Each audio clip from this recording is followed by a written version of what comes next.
बाल गोपाल सच्चिदानंद की स्तुति। एक बार सच्चिदानंद भगवान श्री कृष्ण अपने साथी गोप बालकों और बछड़ों को साथ लेकर वन में गए।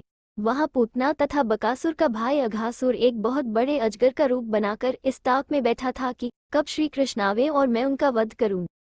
उस अजगर रूप राक्षस का आकार इतना बड़ा था कि वो एक पर्वत की श्रेणी सा जान पड़ता था। उसको देखकर ग्वाल बाल आपस में कहने लगे, देखो न, ये कैसा विचित्र अजगराकार पर्वत है। ऐसा जान पड़ता है कि इस पर्वत रूपी अजगर का ऊपरी होंठ बादलों से मिला हुआ है और नीचे का नदी पर रखा है। इसकी ये गुफाएं दो जबड़ों की तरह, चोटियां दाढ़ों की तरह और यह चौड़ा सा मार्ग जिह्वा की तरह जान पड़ता है।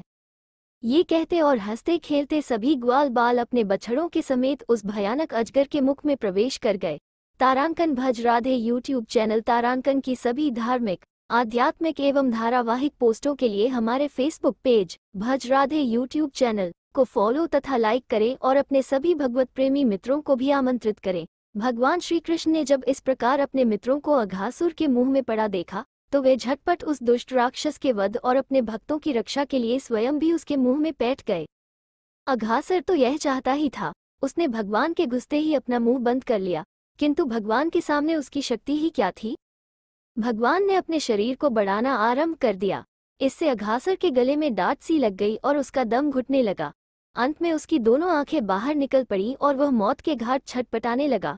तब तक उसके प्राण पखेरु भी ब्रह्मरंध्र को फोड़कर ज्योतिरूप में बाहर निकल आए। तब भगवान ने अपना पहले जैसा बाल रूप बना लिया और ग्वाल बाल तथा बछड़ों के साथ हंसते हंसाते बाहर निकल आए। अघासुर के शरीर से निकली हुई दिव्य ज्योति भगवान में समा गई। इसके अनंतर भगवान विचरते हुए यमुना तट पर पहुंचे और वहां भोजन की तैयारी करने लगे। ग्वाल बालों ने अपनी अपनी भोजन की पोटलियां खोली और जितने भोज्य पदार्थ थे सब एक में मिलाकर एक दूसरे को बांट दिए गए। भगवान ने अपने बाएं हाथ की हथेली में ग्रास रखा, अंगुलियों में चटनी आदि रखी और सब बालकों के मध्य में खड़े होकर सबको हंसाते हुए भोजन करने लगे। तारांकन भज राधे यूट्यूब चैनल तारांकन की सभी धार्मिक, आध्यात्मिक एवं धारावाहिक पोस्टों के लिए हमारे फेसबुक पेज भज राधे यूट्यूब चैनल को फॉलो तथा लाइक करें और अपने सभी भगवत प्रेमी मित्रों को भी आमंत्रित करें। तब तक सबने बछड़ों पर दृष्टि डाली। बछड़े वहां नहीं थे, वे हरी हरी घास चरते कहीं दूर निकल गए थे। ये देखकर गोप बालक आतुर हो उठे। भगवान ने उन सबको धीरज बंधाते हुए कहा, तुम लोग भोजन करना न छोड़ो, मैं अभी बछड़ों को ले आता हूँ। ऐसा कहकर उसी प्रकार हाथ में भोजन की सामग्री लिए हुए भगवान आगे बढ़ गए।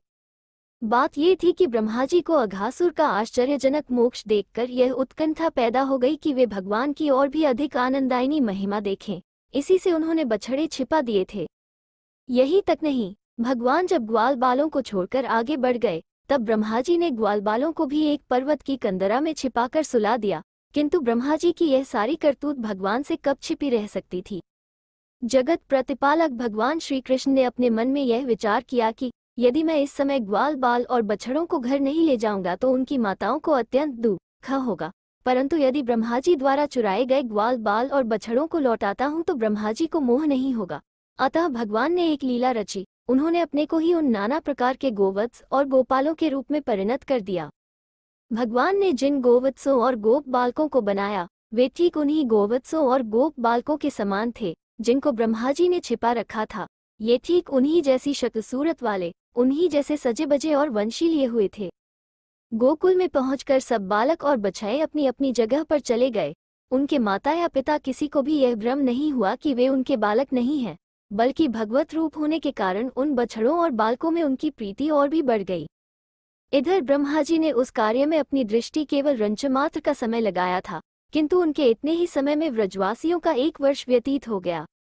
तारांकन भज राधे यूट्यूब चैनल तारांकन की सभी धार्मिक, आध्यात्मिक एवं धारावाहिक पोस्टों के लिए हमारे फेसबुक पेज भज राधे यूट्यूब चैनल को फॉलो तथा लाइक करें और अपने सभी भगवत प्रेमी मित्रों को भी आमंत्रित करें। ब्रह्मा जी अपने छिपाए हुए बछड़ों और गोप बालक को भगवान के साथ देखकर बड़े आश्चर्यचकित हुए। वे सोचने लगे कि मैंने तो इन्हें छिपाकर सुला रखा है, ये उतने ही बछड़े वैसे ही बालक भगवान के पास कैसे आ गए। ब्रह्मा जी ने इस रहस्य को समझने की बहुत चेष्टा की, किंतु वे कुछ भी नहीं समझ सके। उन्हें ये कुछ भी नहीं मालूम पड़ा कि ये बछड़े और ग्वाल बाल सत्य हैं या मायारचित हैं। इस प्रकार ब्रह्मा जी मोह रहित किंतु जगत को मोहित करने वाले भगवान श्री कृष्ण को मोह में डालने के लिए प्रवृत्त हुए थे, परंतु उनको अपनी माया से स्वयं ही मोहित हो जाना पड़ा। मोहमग्न ब्रह्मा जी ने देखा कि उनके सामने जितने बछड़े और गोप बालक थे सभी चतुर्भुज मूर्ति हो गए हैं और हमारे जैसे अनेकों ब्रह्मा देवताओं के साथ उनका पूजन कर रहे हैं। अब तो ब्रह्मा जी के मोह का कुछ ठिकाना ही न रहा, वे माया में सर्वथा डूब गए। इतने में दया में भगवान ने उनका क्लेश दूर करने के लिए अपनी माया का पर्दा हटा लिया।